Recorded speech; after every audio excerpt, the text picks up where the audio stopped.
y estaba mirando por la ventana y ahí se ve una vid.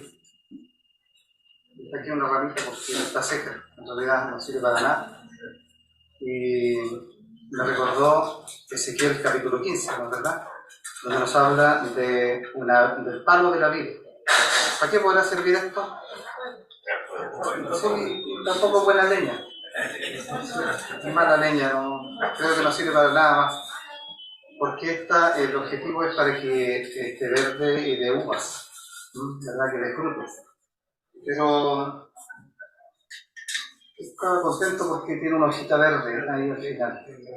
Y cuando fui a sacar la ramita vi unas que estaban saliendo de abajo también. Me dio un poquito de esperanza. Bueno, el Hijo de Dios es llamado para que llevemos fruto. Y si no hacemos el trabajo para el cual el Señor nos ha llamado, no podemos inventar un montón de otras cosas, pero no sirve. Porque nuestra madera no es para otro tipo de cosas, nosotros somos para llevar fruto. Ahí está, por ejemplo, otro tipo de madera que podrían ser usadas para hacer un mueble o algo para colgar alguna ropa.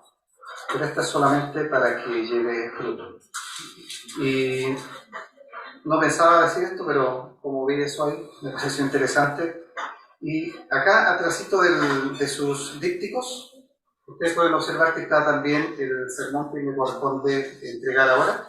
Y tiene 4 puntos. Esperaba que estuvieran en blanco para que los fueran llenando, porque están completados.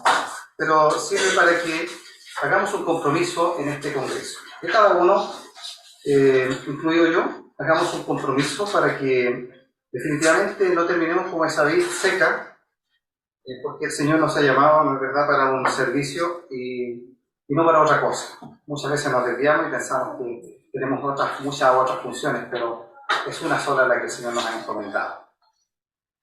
Así es que les invito a que durante el desarrollo del sermón ustedes puedan ir completando el compromiso que ustedes quieren hacer, tal vez en alguno de estos aspectos que vamos a mencionar acá, que son el ejemplo que Nehemías nos ha dejado. Durante todo este periodo que dirige nuestro hermano Claudio, él nos ha invitado a estudiar la vida de Nehemías.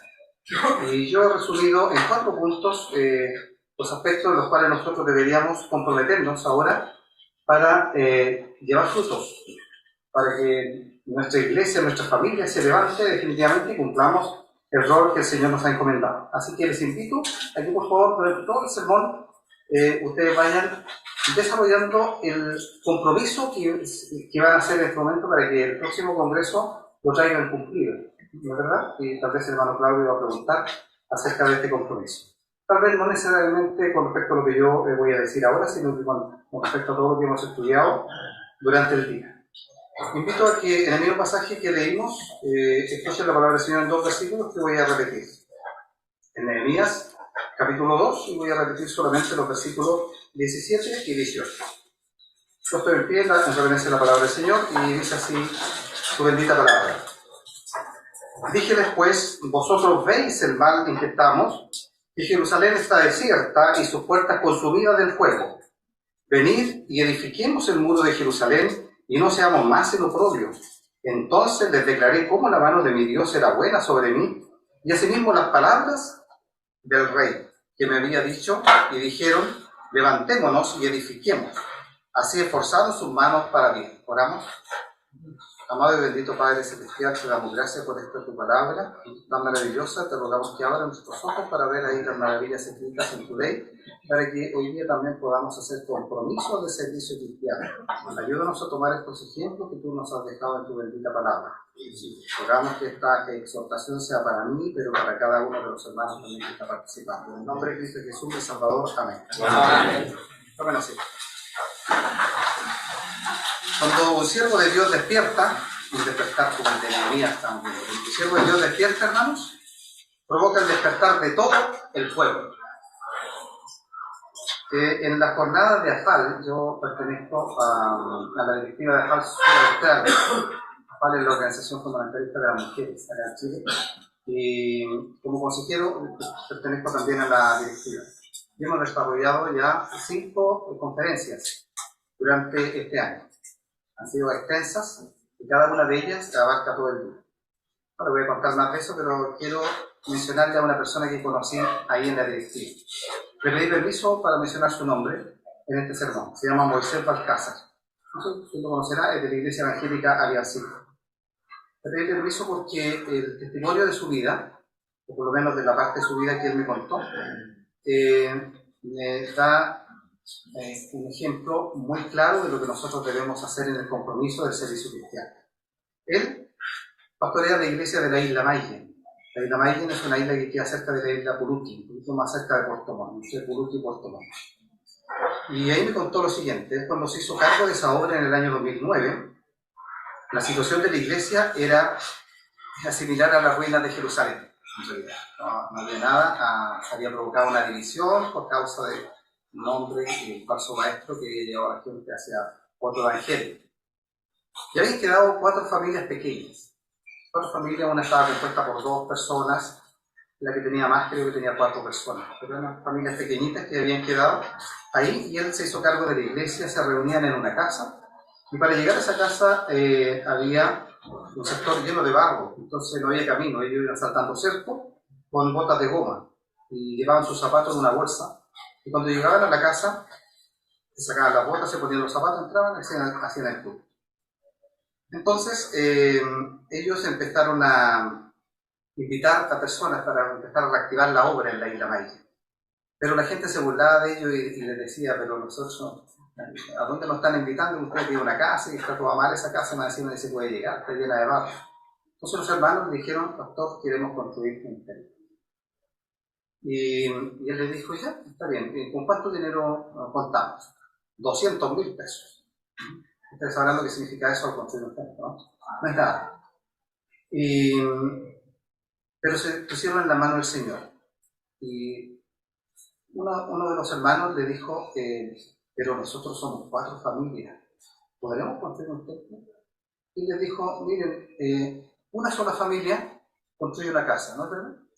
Porque cada familia, cuando alguien se casa, no se tienen hijos y logran tener una casa. Nosotros somos 4, podemos tener un templo. Entonces, pero vamos a construir no una, él dijo con estas palabras: no quiero construirle al Señor una garita, yo quiero construirle un templo a mi Señor, lo mejor que se puede hacer. Y se puso en oración y le pidió al Señor: Señor, yo quiero que nos des un terreno, que sea un terreno plano y que esté en el camino principal de la isla. Hoy día a la isla se llega el transbordador igual que Peluche, por si acaso. En ese tiempo todavía no. Y ese terreno tiene que ser plano y al lado del camino principal. Pasaron unos meses y un hermano de la isla lo llamó y le dijo: pastor, encontramos el terreno, venga a verlo por favor. Así que partió rápidamente, estaba a la orilla del camino, pero estaba en una parte de cerro. Y le dijo: pero si esto no es lo que le pedí al Señor, yo le pedí un terreno plano, así que no es. Y se volvió a Puerto Montt. Así que pasaron unos meses y definitivamente lo llaman y le dice: tenemos ahora sí el terreno. Camino principal, después de camino, terreno plano. Y se pusieron sin ningún medio económico. La Iglesia Evangélica Aliancista les donó lo que es equivalente a lo que nosotros hacemos en nuestra iglesia, que se llama un templo para mi hermano. ¿No? ¿Ustedes saben cuánto es esa plata más o menos? Eso nomás es lo que les aportó la iglesia como denominación. Y ellos hicieron todo el esfuerzo y construyeron un templo a nuestro Señor. Este ejemplo me ha hecho pensar cómo el despertar de una persona como Moisés, mi amigo ahora, que yo no lo conocía, provocó el despertar de todo un pueblo. Así también el despertar de Nehemías provocó también el despertar de todo un pueblo. Por eso quiero que hoy día consideremos, porque como un resumen de todo lo que hemos estudiado ya durante todos estos meses en las diferentes socapretes de regiones, ¿verdad?, acerca del despertar de Nehemías. Quiero que veamos primero la pasión que tenía Nehemías, su fe, el trabajo y la fortaleza en la defensa de la fe. En primer lugar, la pasión de Nehemías. Si nosotros analizamos la realidad espiritual que vive nuestra iglesia y el mundo que nos rodea, no deberíamos quedar indiferentes. Hace 70 años, cuando comenzó nuestra misión, Iglesia Presbiteriana, que hoy se conoce como Fundamentalista Bíblica, Había un trabajo evangelístico muy fuerte y que dio muchos frutos. Con muy pocos hermanos se hizo mucho. Los hermanos de esa época eran hombres y mujeres de fe, que manifestaban gran interés por la obra del Señor y poco apego a las cosas de este mundo. ¿Cuál es la situación actual que nosotros estamos viviendo? En aquellos tiempos se hablaba de un concepto que hoy en día poco se repite en nuestras iglesias. Se hablaba de la pasión por las almas perdidas. ¿Se fijan? No sé si los que tienen mi edad se recuerdan cuánto se hablaba en aquellos tiempos de la pasión por las almas perdidas. El mismo Señor Jesucristo tuvo esta pasión cuando dice ahí en Mateo capítulo 9, y viendo la gente tuvo compasión de ellas, porque estaban derramadas y esparcidas como ovejas que no tienen pastor. Entonces dice a sus discípulos, a la verdad la mies es mucha, mas los obreros pocos. Rogad pues al Señor de la mies que envíe obreros a su mies. En aquellos tiempos ningún creyente era indiferente a la triste realidad del pecado y a sus consecuencias, en lo que se pierden. Todos procuraban con todos sus esfuerzos, con todos los medios que tenían disponibles, llevar el Evangelio a todos los lugares, a las almas perdidas. Nehemías también, en una situación similar que él vivió en el año 541 aproximadamente antes de Cristo, él manifestó una gran pasión por la obra del Señor. A pesar de la posición que él tenía y de su estatus social y de la comodidad que él podía tener, porque no necesitaba él realmente ir a Jerusalén personalmente a construir los muros, él no tenía esa necesidad económica. Él estaba en una muy buena posición social. Él gozaba entonces de esta posición muy especial y ventajosa dentro de todos los exiliados. Vivía en la capital. Veamos lo que dice en Nehemías 1:1 y vamos a ir viendo ahí en todo el libro de Nehemías estas enseñanzas. Dice, y tenía, y acaeció en el mes de Cisleu, en el año 20, estando yo en Susán, capital del reino. Es decir, vivía en una situación de comodidad en la capital. Antes el pastor Máximo hablaba de Santiago, ahí no está La Plata, decía, ¿verdad? Pero es un privilegio estar en la capital. Generalmente hay más oportunidades laborales, por ejemplo. Pero no solamente eso, él tenía un trabajo, un muy buen trabajo. Dice en el 1:11, la última parte, porque yo servía de copero al rey. Probablemente esta posición o este trabajo era uno de los más prestigiosos de su tiempo, porque significaba que contaba con toda la confianza del hombre más poderoso de todo el mundo de su época. Aunque ocupaba esta exaltada posición en la corte persa, no tenemos razón alguna para creer que él fuera sacrificando ningún principio religioso, sino más bien debido a su carácter atractivo y digno de confianza. El hombre de Dios debería ser de todos los hombres el más fiable, aunque como José, su virtud pueda convertirse en su única falta. Pero él, a pesar de todo esto, se interesó por indagar, por preguntar, por analizar la situación en la que estaba viviendo su pueblo. Manifestó un interés y gran simpatía por aquellos que vivían o que venían incluso desde su tierra de origen. Veamos el versículo 2 del capítulo 1, que vino Anani, uno de mis hermanos, él y ciertos varones de Judá, y les pregunté por los judíos que habían escapado, que habían quedado de la cautividad, y por Jerusalén. Nehemías no quedó tan absorto por su propia exaltación, es decir, él podría haber estado deslumbrado por lo que a él le había ocurrido, es decir, por la situación que él tenía y haberle contado a sus hermanos, miren la situación en la que yo me encuentro, qué ventajosa, oren por mí para que siga siendo un gran testimonio acá en el reino, donde el Señor me puso, ¿no? Él, más bien, no se interesaba en eso, sino que él se preocupó de la situación de su pueblo.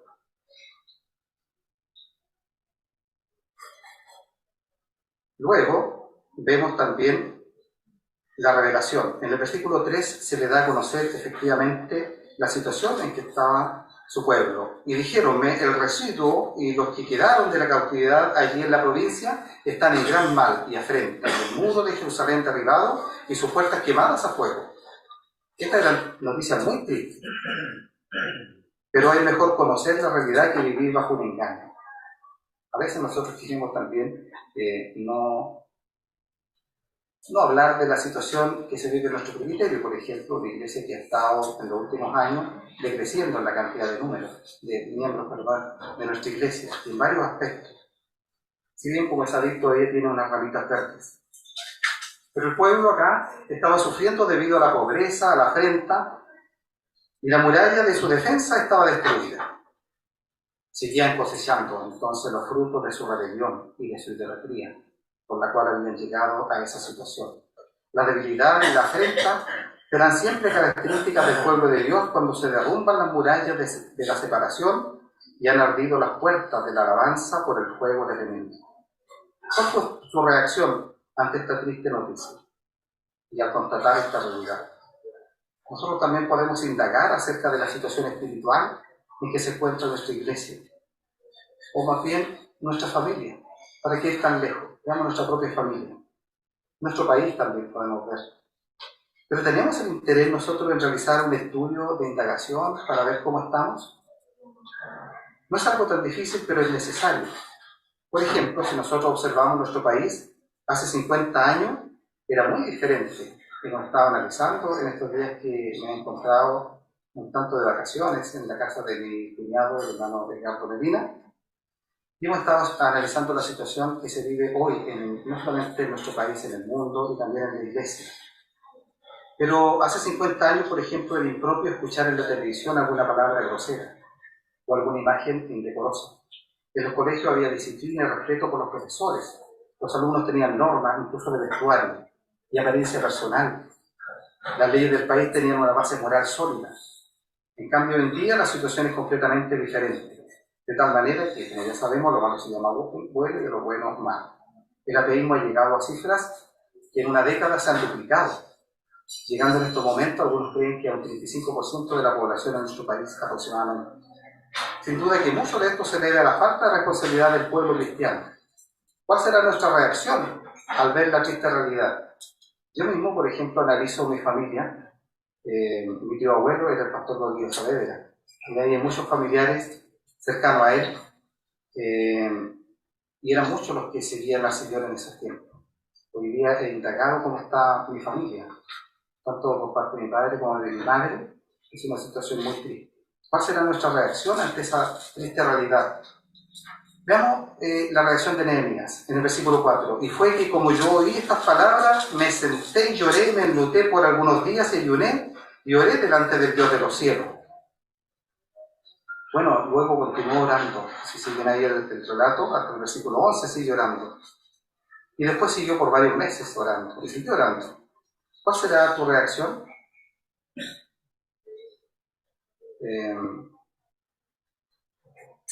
Bueno, Félix, delante de Pablo, un día le dijo, vete, otro día te voy a escuchar. Ven cuando yo tenga un poco más de tiempo. O tal vez la reacción de Pablo, que ante la apostasía no podía permanecer indiferente. Dice en alguna parte en Filipenses 3, porque muchos andan, de los cuales dije muchas veces y aún lo digo, llorando. ¿Será esa nuestra realidad? ¿Cómo reaccionamos ante la triste situación en que se encuentra nuestro país, nuestra familia, la iglesia? Ayuné y oré delante del Dios del cielo. Aquellos que tienen tan en su corazón los intereses de Dios y de su reino, como los tuvo Nehemías, estarán prontos a negarse a sí mismos, a negarse todo lo que pudiera obstaculizar la ejecución de su voluntad por medio de ellos. Él dejó de lado sus lujos del palacio donde se encontraba para darse a la oración. ¿A qué otro lugar puede acudir un hijo de Dios? Debemos darnos cuenta de la triste realidad del pecado que afecta a toda la sociedad, pero particularmente a cada uno de nosotros, por cuanto todos pecaron y están destituidos de la gloria de Dios. Luego de analizar esta situación no podemos permanecer indiferentes, hermanos. Debemos tomar acciones en cuanto a nuestras vidas. Si alguien aún no es salvado y se da cuenta de la triste realidad de su vida, debería inmediatamente no quedar indiferente, sino que sencillamente arrepentirse de su pecado y creer en Cristo como su único Salvador, para que restaure su vida. Pero si nosotros ya somos creyentes, entonces yo les invito a que junto conmigo nos levantemos a edificar los muros caídos, para que la Iglesia de Cristo proclame la salvación, para que crezca en santidad y defienda la fe contra los que se oponen. Es cierto que la reacción de Nehemías lo llevó por un camino de servicio, con mucho trabajo y bastante oposición, pero también fue un camino de gozo, hermanos.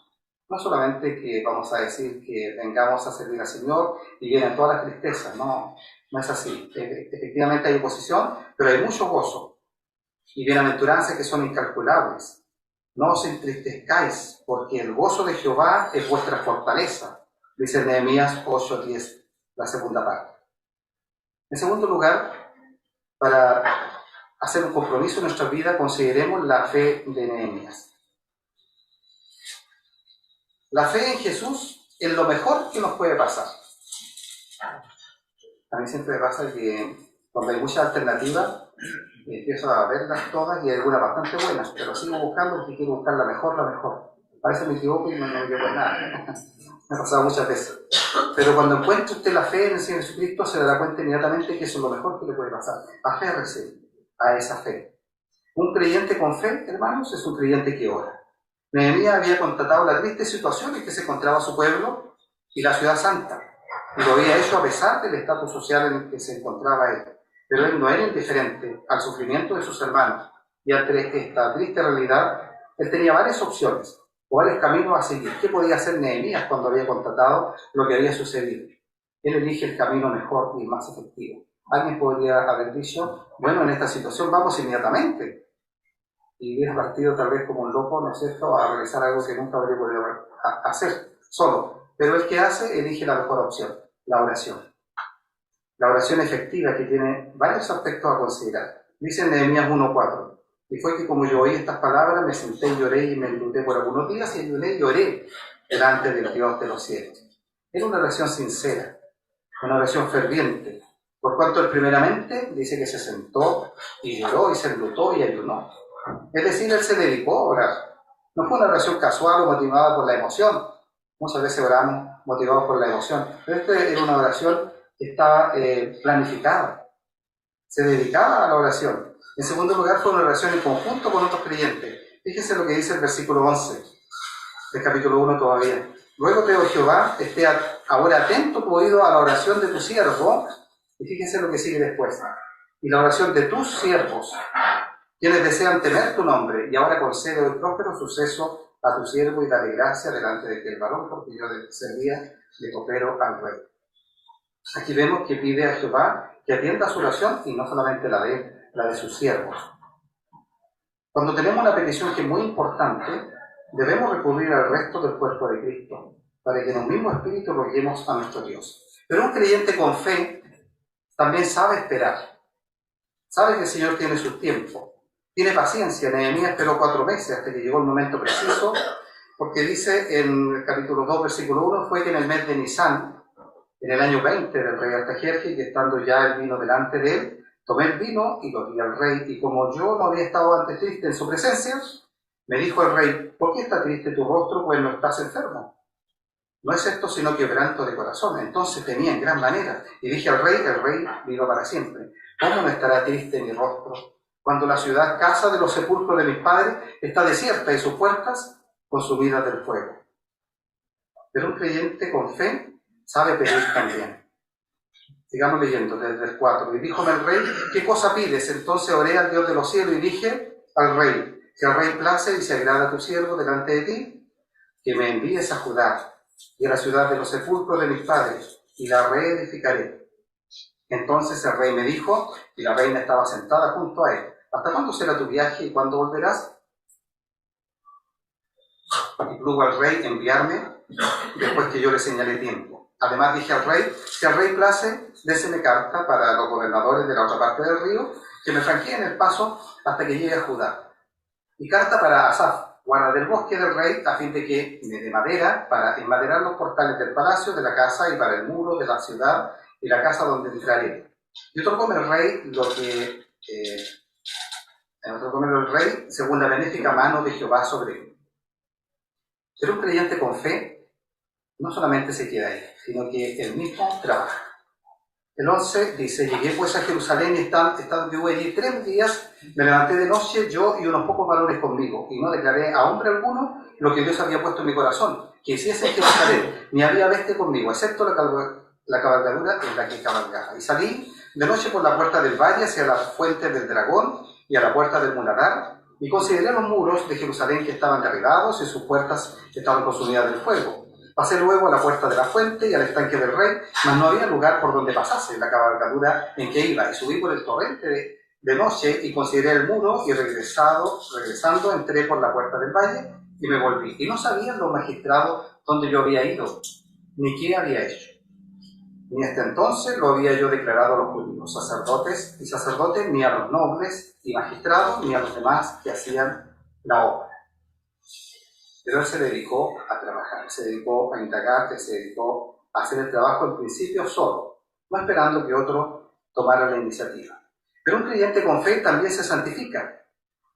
En el versículo 19 dice: habiéndolo oído Sanbalat horonita, Tobías el siervo amonita y Gesem el árabe, escarnecieron de nosotros y nos despreciaron, diciendo: ¿qué es esto que hacéis vosotros? ¿Os rebeláis contra el rey? Y volví la respuesta y les dije: el Dios de los cielos, Él nos prosperará, y nosotros, sus siervos, nos levantaremos y edificaremos, que vosotros no tenéis parte, ni derecho, ni memoria en Jerusalén. Si Dios toca tu corazón y te da una fe salvadora, bueno, primero recibe a Cristo como tu Salvador, y tu vida será como la de Nehemías. Pero debes ejercer la fe que tenía Nehemías en la oración y en el trabajo. Consideremos ahora el tercer ejemplo de Nehemías, el trabajo. Para echar a andar un proyecto se requiere la iniciativa y la decisión particular de una persona, pero para que este proyecto sea grande y tenga un gran impacto, un impacto masivo, se requiere la participación de muchos colaboradores. El apóstol Pablo ya sabemos que es considerado el más grande de los misioneros de todos los tiempos, y si bien él tomó la iniciativa varias veces en muchos lugares y en las empresas que hizo para las misiones, él se caracterizó mucho por formar equipos multidisciplinarios de trabajo. No voy a leer algunos pasajes para no alargar, pero ustedes conocen cuántas veces él utilizó muchos colaboradores para realizar la obra a la cual el Señor lo había llamado. En el caso de Nehemías, también vemos la formación de equipos de trabajo, que se mencionan con nombre en su libro. De otra manera, no habría sido posible el éxito en su empresa. El cuerpo de Cristo tiene muchos miembros, de la manera que el cuerpo es uno y tiene muchos miembros, pero todos los miembros del cuerpo, siendo muchos, son un cuerpo, así también Cristo. Veamos algunos aspectos del trabajo de Nehemías, que son la clave del éxito. Primero, él recibió un llamado con propósito. En la Biblia encontramos diferentes llamados por parte de Dios a grandes hombres de fe, y todos son llamados particulares y especiales, como el que usted mismo ha recibido. Moisés, por ejemplo, fue llamado desde la zarza ardiente. Entonces Moisés dijo: iré yo ahora y veré esta grande visión, ¿por qué causa la zarza no se quema? Y viendo Jehová que iba a ver, llamólo Dios de en medio de la zarza y le dijo: Moisés, Moisés, y él respondió: heme aquí. Así fue llamado Moisés. Samuel fue llamado mientras él estaba acostado, siendo un jovencito, un niño. Y vino Jehová y paróse y llamó como las otras veces: Samuel, Samuel. Entonces Samuel dijo: habla, que tu siervo oye. Isaías fue llamado también en una visión. Después oí la voz del Señor que decía: ¿a quién enviaré y quién nos irá? Entonces respondí yo: heme aquí, envíame a mí. Jeremías oyó la voz de Dios.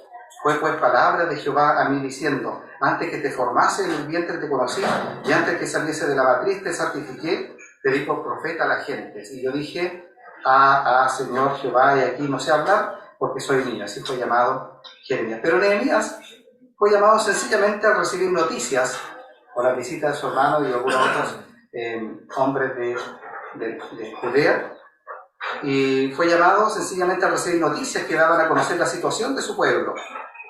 Nosotros, al igual que todo creyente, primeramente hemos sido llamados para salvación, pero también, hermanos, todos hemos sido, absolutamente todos los que hemos sido salvados, hemos sido llamados también para una vida de santidad, de santificación. Según nos escogió en Él antes de la fundación del mundo, para que fuésemos santos y sin mancha delante de Él en amor. Pero también todo creyente ha sido llamado a anunciar el poder del Evangelio, o la buena noticia de salvación. Recordemos que somos linaje escogido, pueblo adquirido. ¿Para qué? Para que anunciéis las virtudes del que nos llamó de la primera. Para trabajar se requiere entonces, hermanos, que hayamos sido llamados con un propósito. ¿Ha sido llamado con un propósito? Evidente. Si alguien no lo sabe, se lo cuento. Pero todos lo sabemos, hemos sido llamados. Pero para trabajar, además se requiere el grito de guerra. Antes de comenzar cualquier proyecto, Nehemías se dedicó por completo a la oración. Sin este poderoso medio, ningún plan podría tener éxito. En Efesios 6, cuando se da a conocer la armadura del creyente, se termina con el grito de guerra. Dice en el versículo 18, orando en todo tiempo, con toda predicación y súplica. Salen ahí también los 4 todos de la oración. Pero es lo que se requiere para trabajar. Sin esa arma, sin esa herramienta, es imposible realizar cualquier trabajo. Pero es muy interesante que cuando nosotros hablamos de la oración en la iglesia, normalmente asociamos la oración a nuestras necesidades. Efectivamente, nuestra oración está basada fundamentalmente en todas nuestras necesidades, lo que nosotros necesitamos. Pero me llama mucho la atención que ahí mismo en Efesios capítulo 6, Pablo sigue diciendo desde el versículo 19 lo siguiente, y dice, oren por mí. Y eso es muy frecuente, nosotros normalmente decimos, oren por mi hermano. ¿Y qué podemos orar por ti? Bueno, es que estoy postulando un trabajo nuevo, o bueno, es que tengo una empresa y quiero que el Señor me prospere, bueno, es que tengo mis hijos, bueno, es que tengo la salud, bueno, muchas otras cosas. Pero Pablo dice, por mí, ¿pero para qué? ¿Para que se me suelten estas cadenas donde estoy encadenado? ¿Para que me sane esta enfermedad que 3 veces le pidió al Señor que la quite de mí? Ninguna de esas cosas. Dice, y por mí, para que me sea dada palabra en el abrir de mi boca con confianza, para hacer notorio el misterio del Evangelio, por el cual soy embajador en cadena, que resueltamente hable de él, como debo hablar. Esa es la petición. Oramos de esa manera, Señor, que me sea abierta mi boca, que me sean puestas palabras para que yo pueda, delante de los compañeros de trabajo, hablarles claramente el Evangelio de Cristo. ¿Será esa nuestra principal oración? Pero eso es lo que se requiere para poder realizar un trabajo, ese tipo de oración. Pero también se requiere tener un diagnóstico claro como lo tuvo Nehemías. Una vez que entendemos que hemos sido llamados al servicio cristiano, como todos los creyentes, y sin esperar alguna visión especial, o que Dios se nos presente de forma audible y nos diga algo, debemos comenzar la tarea. Nehemías, para poder definir con claridad la tarea que debía cumplir, debía primeramente conocer el estado de la ciudad. Es decir, hasta qué punto estaba la destrucción y la ruina de Jerusalén. Para realizar este diagnóstico no requirió de muchas personas, pero sí necesitó de un llamado con propósito y, por supuesto, de mucha oración. Él se dio cuenta de lo que debía hacer y después de orar, él se puso a trabajar, haciendo un diagnóstico claro. Porque la palabra misma del Señor nos exhorta acerca de que se quiere construir una torre, si acaso primero no se sienta para hacer los cálculos. Evidentemente debemos hacer este diagnóstico en primer lugar. Veamos lo que Nehemías hizo. Llegué pues a Jerusalén, en el versículo 11 capítulo 2, llegué pues a Jerusalén y estado que hube allí 3 días, me levanté de noche, yo y unos pocos varones conmigo. Y no declaré a hombre alguno lo que Dios había puesto en mi corazón, que hiciese en Jerusalén. Ni había bestia conmigo, excepto la cabalgadura en que cabalgaba. Y salí de noche por la puerta del valle hacia la fuente del dragón y a la puerta de Muladar, y consideré los muros de Jerusalén que estaban derribados y que sus puertas estaban consumidas del fuego. Pasé luego a la puerta de la fuente y al estanque del rey, mas no había lugar por donde pasase. Así estaba la destrucción.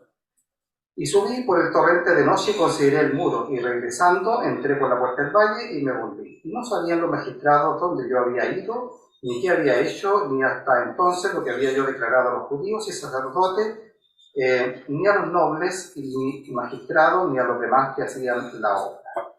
Se requiere que hagamos un diagnóstico y que cada uno de nosotros tome esa resolución y se disponga a trabajar. Pero también el trabajo en el Señor requiere un proyecto adecuado. Nehemías tenía un gran anhelo de servir a Dios, pero ¿cuál era el trabajo específico que debía realizar? Edificar los muros. Es decir, él tenía una claridad absoluta del trabajo que debía realizar. No era el de construir, por ejemplo, un templo, esa función se la había dado a otras personas. No era el de construir casa para todas las personas que tenían sus casas derribadas, que cada uno lo iba a hacer. No era el de formar un ejército para ir a hacer una revolución o declarar la independencia. Él tenía claridad absoluta del trabajo que debía hacer. Nosotros debemos definir también con claridad el trabajo que debemos hacer. Para ello, después de haber sido llamados, debemos orar. Debemos hacer un diagnóstico claro, luego definir con claridad el proyecto al cual dedicaremos todos nuestros esfuerzos. Luego, él les dice, en el versículo 17, les dije, pues, vosotros veis el mal en que estamos. Y Jerusalén está desierta y sus puertas consumidas del fuego. Venid, edifiquemos el muro de Jerusalén y no seamos más que no propio. Nehemías define con mucha claridad y con mucha simpleza, ni siquiera con palabras difíciles, ni como nosotros a veces que nos vamos al hebreo, al griego, al arameo, al siriaco, al latín y analizamos y damos miles de vueltas y no sabemos qué fue lo que dijimos. Pero Nehemías define con mucha claridad y con mucha simpleza el trabajo que debían hacer y ni siquiera les dice ustedes vayan a construir, sino que sencillamente les dice edifiquemos el muro de Jerusalén. Y se requiere en el trabajo la conformación de equipos de trabajo. Puedo tener un llamado claro, un propósito claro, un claro diagnóstico de la situación y el proyecto adecuado, pero si no soy capaz de involucrar a otros en este trabajo por causa de mi carácter o por causa de mi pecado, etc., es muy poco lo que puedo conseguir. Y el versículo 18 concluye esta parte cuando dice: entonces les declaré, pongo la mano de Dios era buena sobre mí, y asimismo las palabras del rey que me había dicho. Y dijeron ellos mismos: levantémonos, edifiquemos, Así esforzaron sus manos para bien. A estas alturas del trabajo, cuando recién la gente se levanta, porque había despertado Nehemías y junto con él despierta todo un pueblo. Y a estas alturas, cuando recién la gente empieza a decir, seguramente algunos gritaron: levantémonos, edifiquemos. Pero nosotros podemos mirar para atrás todo el camino que había recorrido Nehemías. Alguien podría decir: aquí comienza la historia, aquí comienza la batalla. Pero veamos todo lo que había detrás. Un largo camino recorrido. El llamamiento, la oración, el diagnóstico, el proceso, el proyecto definido.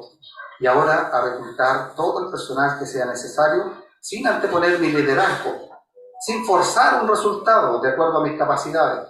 ¿Cuántas veces cuando vamos a predicar el Evangelio forzamos los resultados de tal manera que obligamos a una persona para que repita una oración después de nosotros? Y me entristecí un fin de semana, no voy a decir cuál, pero un fin de semana que prediqué el Evangelio, hice una persona a las dos personas, pero muy claramente, y ninguno de los dos aceptó a Cristo. Después hice una predicación muy efectiva de evangelización, ese mismo día, pero en otro lugar, y habían varias personas que en conversa, ninguno aceptó a Cristo como Salvador. Pero no somos nosotros los que debemos forzar el trabajo, es el Señor el que va a dar. Aquí Nehemías tampoco les dice: ya, pues levántense, sino que les da a conocer la situación, ora al Señor, y el Señor toca los corazones de esos hombres y ellos dicen: levantémonos, edifiquemos, porque es el Señor el que hace el trabajo. No debo anteponer mi liderazgo, forzar resultados, poner por delante mis propias capacidades, pero finalmente debo distribuir el trabajo a cada uno. Debo distribuir la tarea para que cada uno con diligencia cumpla su función, como parte de un solo cuerpo. Y esto lo podemos apreciar muy bien en el capítulo 3, y no lo voy a leer, pero una parte, por ejemplo, dice: se levantó Eliasib, el gran sacerdote, con sus hermanos, los sacerdotes, y edificaron la puerta de las ovejas. Ellos aparejaron y levantaron sus puertas hasta la torre de Nea, aparejándola hasta la torre de Hananel, y junto a ella edificaron los varones de Jericó, y luego edificó Zacur, hijo, etc. Después sigue nombrando uno por uno, y cada uno edificó una parte muy específica que tenía asignada. Es decir, había una distribución muy clara del trabajo que cada uno debía realizar, y cada uno prudentemente y con mucha responsabilidad realizó la tarea que se le tenía asignado a él. Yo pienso que tal vez ni siquiera miraban hacia el vecino para ver si el vecino estaba trabajando, porque cada uno estaba entusiasmado realizando la parte que le correspondía a cada uno. Y en último lugar, quiero que consideremos, para que también nosotros tomemos un compromiso en alguna de estas áreas, la fortaleza que tuvo Nehemías cuando sufrió la persecución. La fortaleza que tuvo cuando le correspondió realizar la tarea de defensa de la fe que también el Señor ha realizado, le ha dado a cada creyente. El servicio cristiano es muy lindo y gratificante, como hemos dicho, pero a menudo hay decepciones, porque algunos sucumben a las tentaciones, algunos sucumben a las pruebas, a los ataques del enemigo, algunos van quedando en el camino, van quedando tirados como en el campo de batalla, muertos por ahí. Y es triste ver esas víctimas de la batalla espiritual. Algunos parten muy bien y decimos como el caballo inglés, ¿verdad? pero llegan último o a veces no llegan. Algunos se comprometen con grandes ideas y trabajos esforzados en la iglesia, pero todo queda en la idea y nunca se concreta ningún resultado. Nehemías, en cambio, es un caso excepcional. Era un hombre de oración, tenía pasión por el pueblo de Dios y por su ciudad santa. Tenía una fe ejemplar y una capacidad asombrosa para el trabajo. Y a ello le podemos agregar también su fortaleza en medio de las pruebas. Es decir, la forma en que fue probado y cómo enfrentó estas dificultades. Y de esa manera nosotros también podemos hacerlo y permanecer firmes, como dice en Efesios, habiendo acabado todo. Confiando en la promesa que dice que el que comenzó en nosotros la buena obra la perfeccionará hasta el día de Cristo. Hay un verso en el Salmo 34, digo verso porque es Salmo, no quiere diga verso a los versículos, pero hay una parte del Salmo, de este versículo, que el verso dice: muchos son los males del justo, mas de todos ellos los librará Jehová. Y eso es lo que podemos ver en Nehemías. Parece que pasó por muchos males, pero de todos los libró el Señor. Por ejemplo, los ataques del enemigo. Nehemías sufrió ataques desde que comenzó a trabajar hasta que terminó. Veamos algunos de estos ataques. Primero, es necesario entender que todo creyente tiene enemigos. Clásicamente hemos definido que los enemigos del creyente son Satanás, la carne o el yo y el mundo. Bueno, Nehemías tuvo esos enemigos, pero personificados en personas de carne y hueso como Sanbalat, Tobías, Gesem. Y no solamente ellos, sino que se menciona ahí muchos más. El creyente no se debe sorprender cuando esto ocurre en sus vidas. Como que, ¿por qué me estará pasando algo así si yo estoy sirviendo al Señor? ¿Verdad? Dice en 1 Pedro 4:12, carísimos, no os maravilléis cuando sois examinados por fuego, lo cual se hace para vuestra prueba, como si alguna cosa peregrina o extraña os aconteciese. Pero la fortaleza de Nehemías y los males que le vinieron también deben ser considerados desde el punto de vista que el trabajo del creyente tiene oposición. Si no tiene oposición, deberíamos pensar qué es lo que estamos haciendo mal. Dice la palabra del Señor, y también todos los que quieren vivir piamente en Cristo Jesús, todos sabemos, padecerán persecución. Es decir, todos, no algunos, todos los que quieren vivir piamente padecerán persecución. ¿Estás padeciendo persecución? Entonces estás viviendo una vida de piedad en Cristo. ¿No estás padeciendo persecución? Por favor, vive una vida de piedad. Mas los malos hombres y los engañadores irán de mal en peor engañando y siendo engañados. Pero el creyente vive una vida de piedad y sufre persecución. Tenemos el ejemplo máximo del Señor Jesucristo. Él fue perseguido. ¿Se fijan que cada vez que el Señor Jesús hacía un milagro, sufría inmediatamente la persecución? Ese es nuestro ejemplo magno de la vida. Tampoco debemos evitar, como dicen algunos, yo no quiero que me llegue la persecución, la tribulación, la angustia en mi vida. Por lo tanto, no me voy a comprometer mucho en el servicio cristiano. Esa es una excusa bien chilena que hacemos a veces. ¿Y por qué no decir? Dice, como somos blasfemados, como algunos dicen de nosotros, hagamos males para que nos vengan bienes. Es como cuando alguien nos dice, ¿vas de vacaciones? Ya, pórtate mal para que lo pases bien. Satanás hablando ahí, ¿verdad? Es todo lo contrario.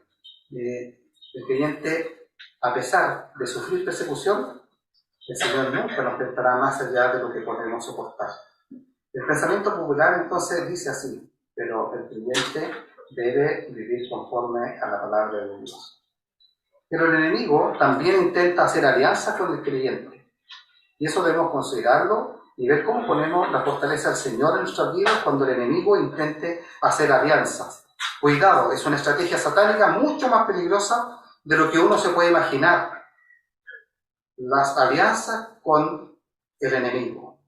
La advertencia de la Biblia es muy clara cuando dice, no os juntéis en yugo con los infieles, porque ¿qué compañía tiene la justicia con la injusticia?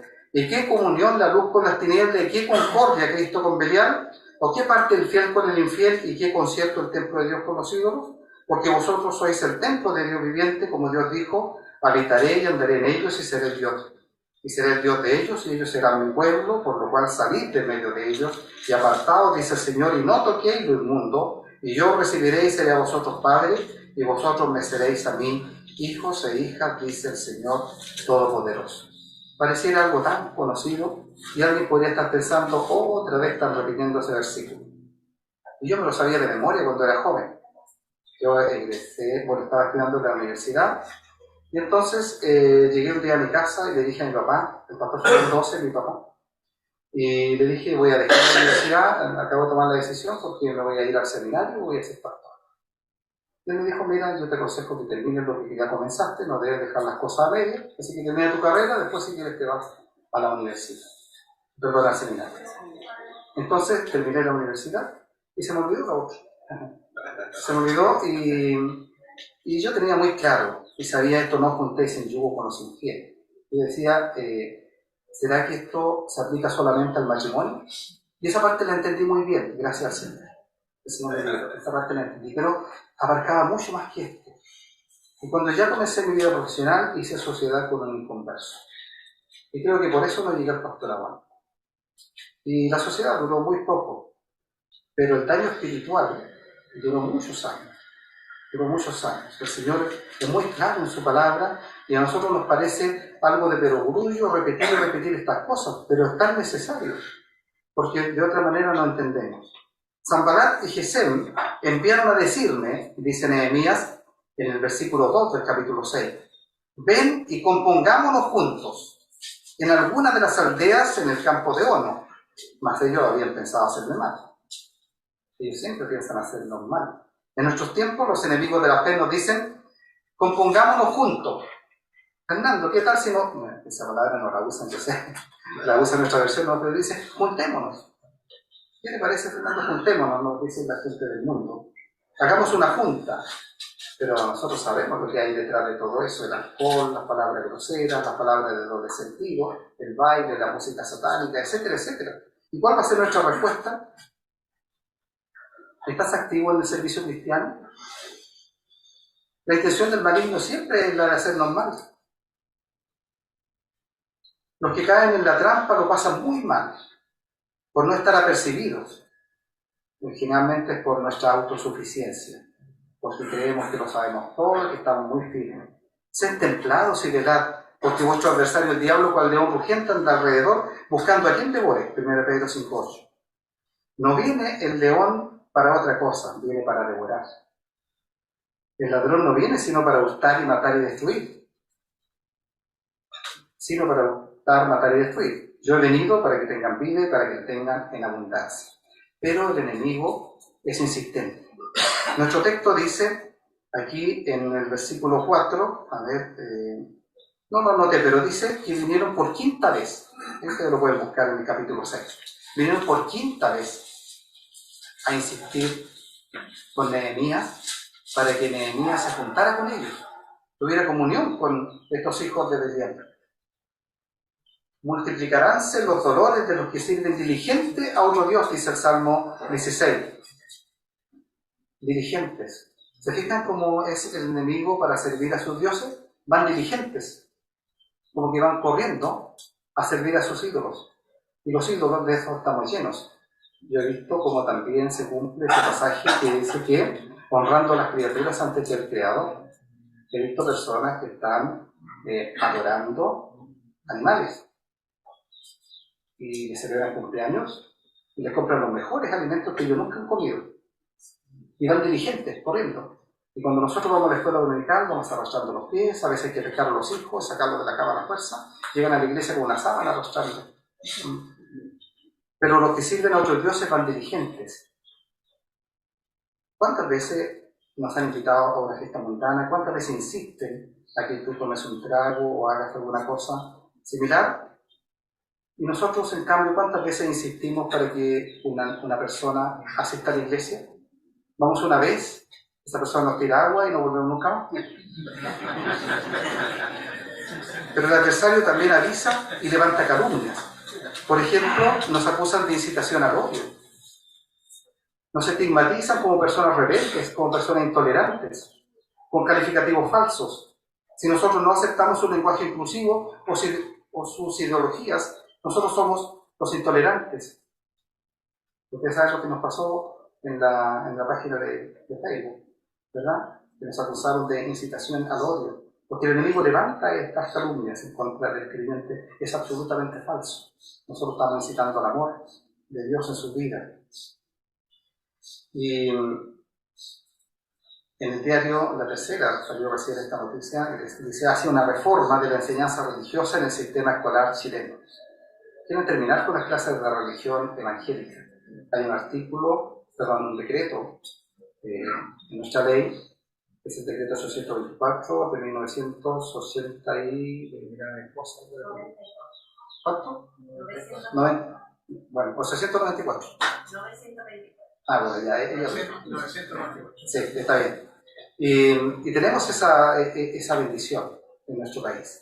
Pero hoy en día el enemigo está levantando todas estas cosas. Quieren terminar con esas clases para hacer una sola clase como más inclusiva y que sirva para todas las religiones, como la última encíclica papal. La penúltima era Fratelli Tutti, todos somos hermanos. Y esta última es una sola religión mundial, ¿verdad? Y efectivamente se levantaron calumnias también acerca de lo que Nehemías había hecho. Dice Nehemías en el versículo 3, después de esta incitación: y envié el mensajero diciendo: yo hago una grande obra y no puedo ir, porque cesaría la obra dejándola yo para ir a vosotros. ¿Será esta nuestra respuesta, hermano? Cuando alguien nos diga efectivamente: ven con nosotros, no nos van a decir así, pero digamos nosotros, compongámonos juntos, juntémonos, ven con nosotros. ¿Será nuestra respuesta? No, yo estoy haciendo una gran obra, una obra la más importante que existe en el mundo. O sea, no hay nada más importante que llevar el Evangelio a las almas perdidas. ¿Será esa nuestra respuesta, hermano, o realmente no lo estamos haciendo?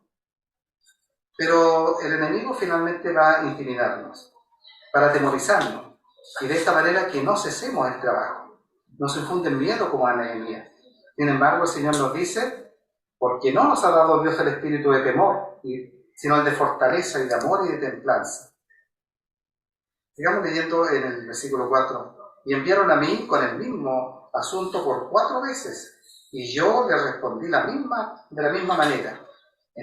Envió entonces Sanballat a mí, su criado, a decir lo mismo por 5ª vez, con una carta abierta en su mano, en la cual estaba escrito: se ha oído entre las gentes, y Gasmú lo dice, que tú y los judíos pensáis rebelaros, y que por eso edificáis tú el muro, con la mira, según estas palabras, de ser tú su rey, y que has puesto profetas que prediquen de ti en Jerusalén, diciendo: rey en Judá.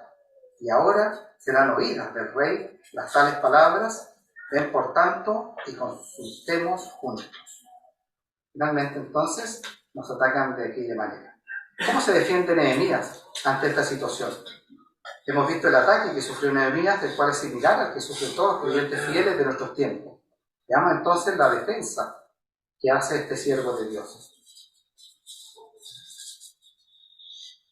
De los hombres, con tu mano, Jehová, de los hombres de este mundo, cuya parte es en esta vida, y cuyo vientre hinches de tu tesoro, hartan sus hijos y dejan el resto a sus chiquitos. Yo en justicia veré tu rostro, seré saciado cuando despertare a tu semejanza.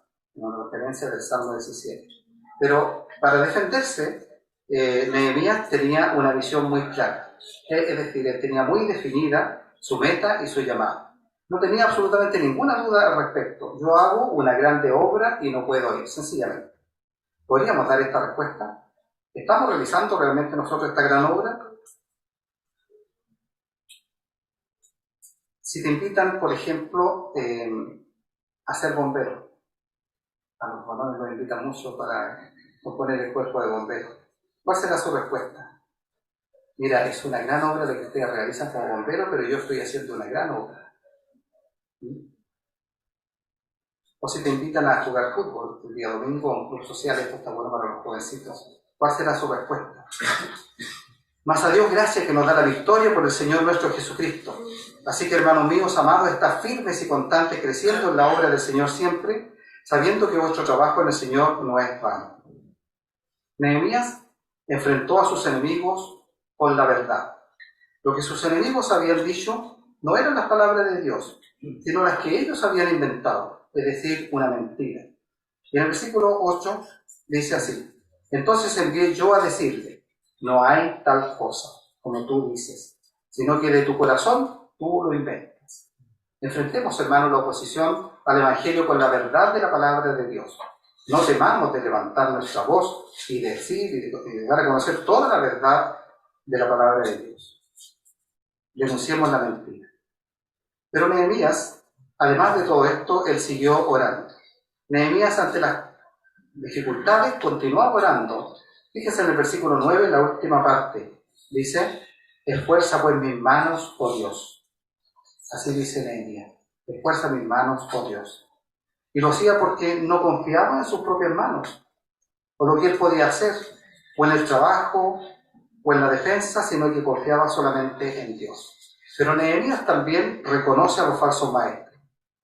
Vine luego en secreto a casa de Semaías, hijo de Delaías, hijo de Mehetabeel, porque él estaba encerrado, el cual me dijo: juntémonos en la casa de Dios dentro del templo y cerremos las puertas del templo, porque vienen para matarte. Sí, esta noche vendrán a matarte. Entonces dije: un hombre como yo ha de huir, ¿y quién como yo fuera entraría al templo para salvar la vida? No entraré.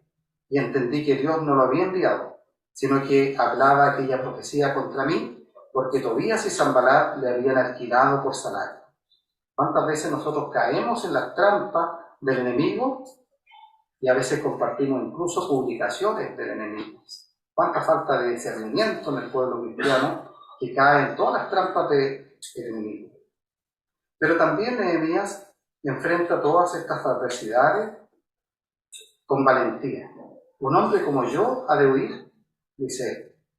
El apóstol Pablo también fue tentado para no ir a Jerusalén, ustedes recuerdan, ¿verdad? Pero él fue valiente, y ya conocemos el resultado. Incluso un profeta le dijo que se amarró con su cinto las manos y dijo: que el dueño de este cinto le va a acontecer esto. Pero aún así, él fue valiente porque sabía que el Señor lo había mandado también a ir a Roma, y a lo mejor esa era la forma de hacerlo, de ir primero a Jerusalén para que de ahí lo tomaran preso y llegar a Roma. Igualmente, si él no hubiera ido a Jerusalén, y tal vez no lo hubieran tomado prisionero en Jerusalén y no hubiera ido a Roma, aunque habría ido finalmente de acuerdo a la voluntad de Dios, pero definitivamente habría sido martirizado igualmente como todo el resto de los apóstoles, pero se habría perdido una gran bendición. Él fue valiente, a pesar del peligro de muerte en el que se encontraba. Huir significa desobedecer a Dios. Pero además, él tenía respeto por el sagrado. Ustedes conocen la historia de Usías, el rey que entró al templo no siendo de la tribu de Leví, que son los que podían entrar, algunos de ellos, en 2 Crónicas 26, y él fue castigado con lepra. Nehemías sabía hasta dónde llegaban sus atribuciones como gobernador y respetaba la ley de Dios. Algunos piensan que el fin justifica los medios, y con esta premisa avalan cualquier pecado.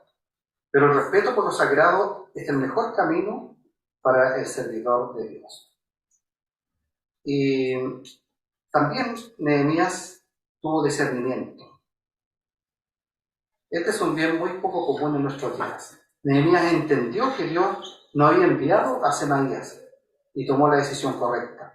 Muchas veces nosotros somos como niños fluctuantes y a todos le decimos bienvenido. El discernimiento espiritual es la capacidad de distinguir la verdad del error.